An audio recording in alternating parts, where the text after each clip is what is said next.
What's up mga idol? This is RGR's TV. So ngayong araw na to mga idol, may i-share lang ako sa inyo kung nagbabala kayong bumili ng mga toy gun. Itong tips na maibibigay ko sa inyo mga idol kung paano tayo humanap ng quality at dekalidad ng mga toy gun. No? Kung bago ka pala dito sa ating video or napadaan ka, so kindly click the subscribers and click the notification bells para updated kayo mga idol sa ating ginagawang PVC toy gun sa mga previous video natin or sa mga future upload pa natin. Bago nga ang lahat mga idol, ito na yung unit ni Sir Raymar no, na pinagawa sa atin. Isang ballpark design din. So ito pa lang yung natapos natin, chamber barrel. At saka meron na rin siyang railings kaya lang hindi ko pa siya kinabit.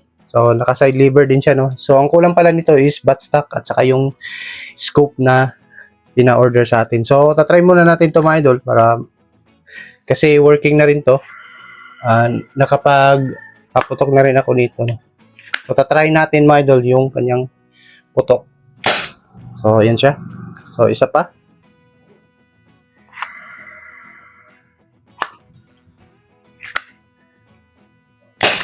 So yun. Yun yung ating bagong design no, na bullpup design. So meron din akong ginagawa dito mga idol, yung sniper type na Remington 700. So yun, punta na tayo sa ating main topic ngayong araw na to mga idol.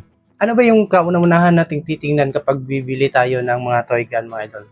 So simple lang no, yung first na maibibigay ko sa inyo na tip or kung gusto niyo maghanap ng mga toy gun or bumili ng toy gun sa amin or sa ibang mga maker, first na hanapin nyo mga idol yung quality ng pagkakagawa mga idol.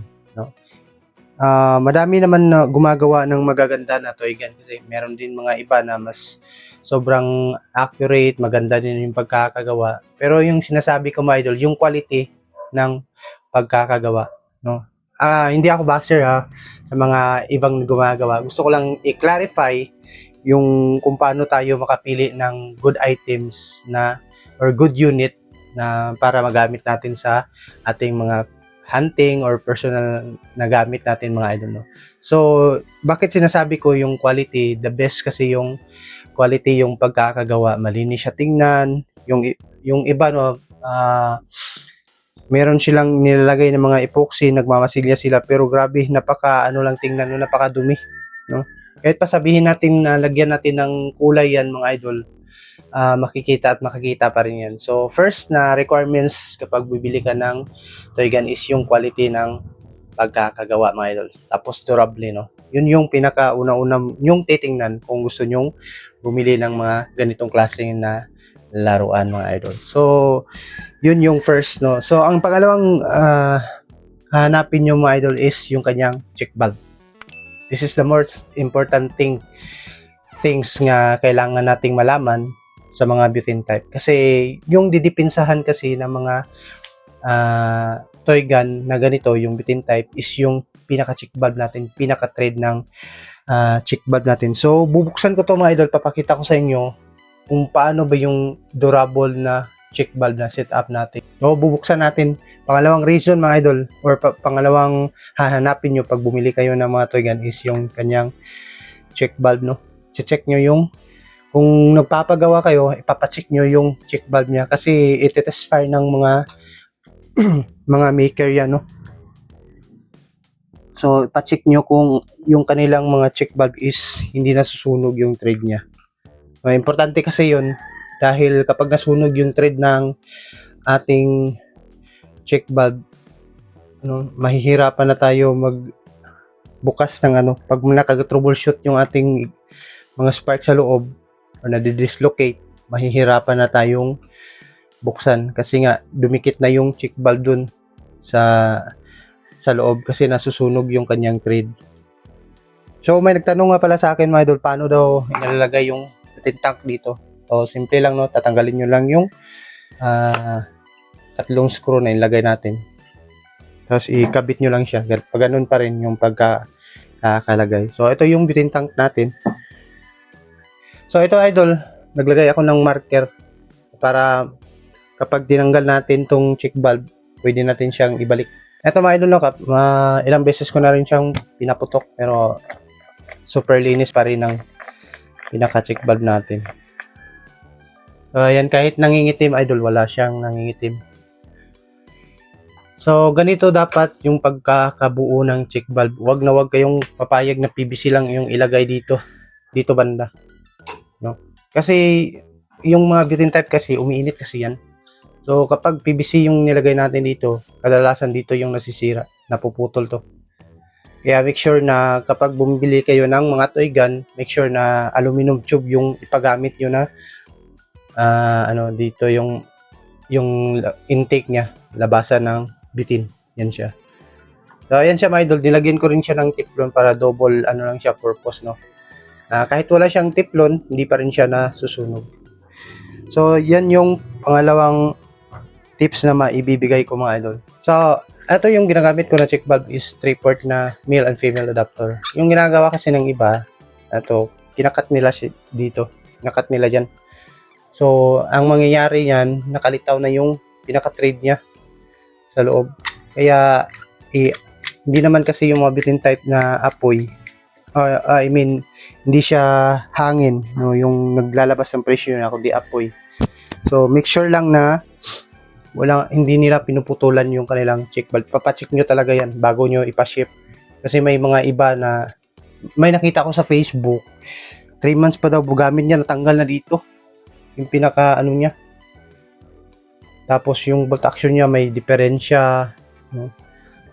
Tapos basta yung check valve nila nasusunog na dito, hindi na nila nagagamit. So yung check valve ko pala mga idol, napapansin nyo may 4 na screw diyan. Ang purpose niyan kapag ito kasi sa katagalan na gamit, 4 to 5 years or something, nagwi-weak kasi ito yung sa internet connection.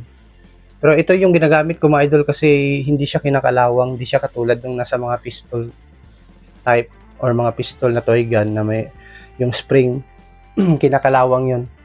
And kaya nilagyan ko siya ng screw para in case na pwede natin siyang palitan. So dito din, dati yung ginagawa ko, nilalagyan ko siya ng super glue para dumikit yung PVC. Later on na pagtanto ko, na realize ko din mga idol na mas maganda siguro lagyan din natin siya ng bolt dito para kasi malakas kasi yung balik niya mga idol. Yan, napakalakas. Baka matanggal siya while ginagamit natin sa katagalan. So nilalagyan ko siya ng maliit na screw, 2 para doble yung kapit niya mga idol. So pangatlong reason or pangatlong hahanapin nyo pag gumagawa kayo, pag gusto nyo bumili ng toy gun, yung bolt action niya, no? Eto, importante din to mga idol, yung pinaka bolt action niya, na huwag nyong paggamit yung PVC na bolt action. Hindi kasi ako gumagamit talaga ng PVC. For me lang, no? Respeto na rin dun sa mga gumagawa ng bolt action na PVC kasi nasusunog talaga yun. Kahit pa sabihin natin lagyan natin siya ng aluminum dun sa loob, pero nakalitaw pa rin itong dito, wala, sunog talaga yan, no?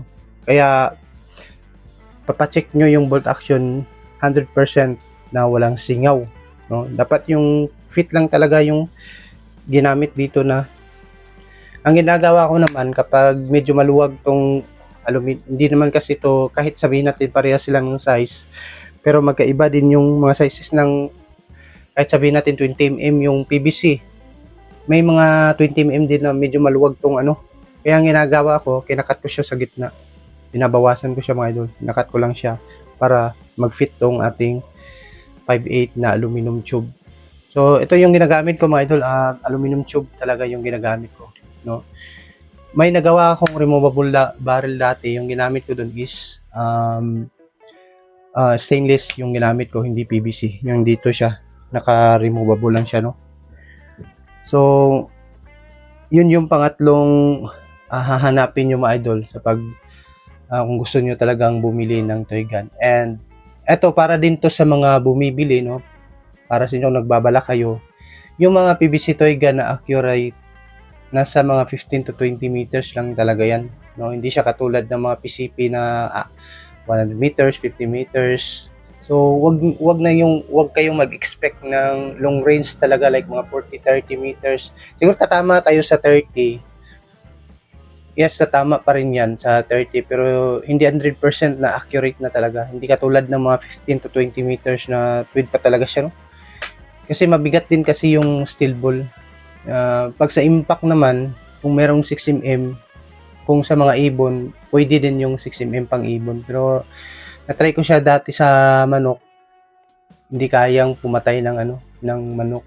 Kaya kung sa impact, mas malaking damage or impact yung 8mm kaysa sa mga 6mm. Kasi medyo magaan talaga yung 6mm na bulitas. So, ayan siya mga idol. Tingnan nyo sa loob, no? Napaka lang yung thread na safe lang yan. Safe na safe yung thread natin. So, yun yung pinaka natin mga idol, bolt action, tsaka yung check valve niya. Kasi ito talaga yung dinidepensahan kasi dapat sa mga ganitong klaseng toy gun. Kasi, then, kapag bumili kayo, pang-apat is, kapag bumili kayo is, wag nyong ipagamit yung orange na PVC. Kahit pa sabihin natin makapal yan. Iba yung kapal or iba yung quality ng blue pipe, no? Kaysa doon sa mga orange. Basta marami akong nakikita doon sa Facebook, sumabrog yung dito. Yung tiningnan ko, yung pagkatingin ko, orange na PVC. Tapos, although makapal naman siya, yung iba nga, dinodoble pa nila. Pero iba talaga yung quality ng PVC na blue. Kaya, kapag bumili kayo ng toy gun, dapat make sure na ang ipagamit nyo na chamber is yung kulay blue. Yung ganito lang siya, no? Tapos, yung diferensya pa ng ibang mga toy gun, eto natatanggal to. Sa lakas ng pressure. So, mas maigi, budburan nyo sila dito ng PVC powder or yung sa welding rod. So, ako dito, naglalagay ako ng PVC powder, welding rod, PVC powder, at saka welding rod na naman. So, hanggang mapuno to. Ito dapat banda. Tapos, make sure lang din sa mga PVC, yung mga divider natin, pag bumili kayo ng divider, huwag nyong ipagamit yung maninipis.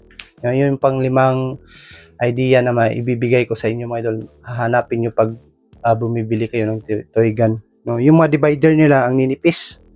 No? So, mas mabunti sana kung mas maganda yung makapal yung divider natin mga idol. Ito makapal to.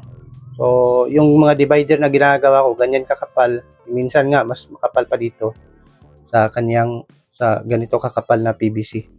So, ayan lang siguro mga idol, no? Yun yung 5 quality na dapat yung hahanapin kapag bumibili kayo ng toy gun. And ito naman, para to sa mga maker, no? So, may nakita kasi ako dun sa Facebook na nag-test fire, hindi ko na lang babanggitin. Nag-test fire siya ng unit, tapos 15 meters. Tapos, nung naglakad siya papunta sa unit niya, papunta sa target, nasa 15 steps lang. Kaya dun sa mga maker, no, kung iti-take nyo to ng advice na para ma-improve yung ating trust sa ibang mga tao, dapat wag nating dayain yung mga videos natin. Kung 15 meters talaga, no, dapat siya. Kasi yung 15 meters, like katulad ko, 5'8" yung height ko.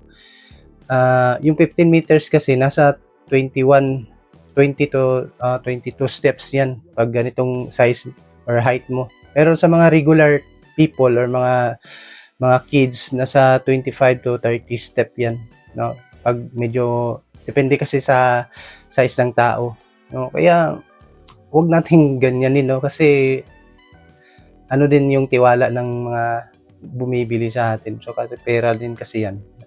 Mahal pa naman ng mga toy gun. Kasi yung binabayaran kasi dito, hindi yung hindi yung mga materials or something. Yung quality ng pagkakagawa at saka design, no? Saka creativity ng maker. So, yun talaga yung pinaka yan. Kasi homemade. Expected talaga yan na medyo may kamahalan din siya, no? Dito nga sa barrel, gumagastos na ako ng 1.3 yung 4 na pieces na barrel na to. Kasi meron ding mga tape dyan sa loob, may mga din, mga super glue pa na ginagamit. Kaya mahirap talaga gumawa ng toy gun, napaka mabusisi niya, no? lalo-lalo na kapag wala kayong gamit. So, dun lang, advice ko lang sa mga maker, no, kung ano talaga yung accurate ng toy gun, yun talaga yun, no. Huwag niya siyang hanapan ng super accurate talaga ng 50 meters, 60 meters something, kasi hindi malabo talaga kasi yan. 30 meters nakakahit naman ako, pero sumasablay talaga, hindi siya katulad ng mga 15 to 20 meters, no. Lalo na pag maganda yung pagkakasit up ng open sight mo, talagang tatama ka talaga yan, no. Bihira ka lang dyan hindi tatama. Yung mga yung mga sablay, it's normal talaga yan. Sumasablay nga yung mga professional na mga sniper. Tayo pa baka kaya, no. So, yun lang siguro sa mga bumebenta din na mga toy gun, no. So, sa mga bumibili, yun lang yung pinaka maibibigay ko sa inyo na tips mga idol na hanapin nyo sa paggawa, no. So, una, yung quality niya, na dapat durable yung ating mga laruan. Pangalawa, yung check valve, pa-check nyo talaga yan, no, bago nyo ipapaship, no, para pagdating sa inyo hindi kayo madismaya na uy bakit nangingitim yung ano niya, thread niya, nasusunog. So, pangatlo, yung bolt action niya, importante din na wala siyang singaw, no. Tapos hindi nyo papagamitan ng PVC mga idol. So, kung maaari, aluminum talaga yung ipagamit nyo na bolt action kasi durable kasi yun.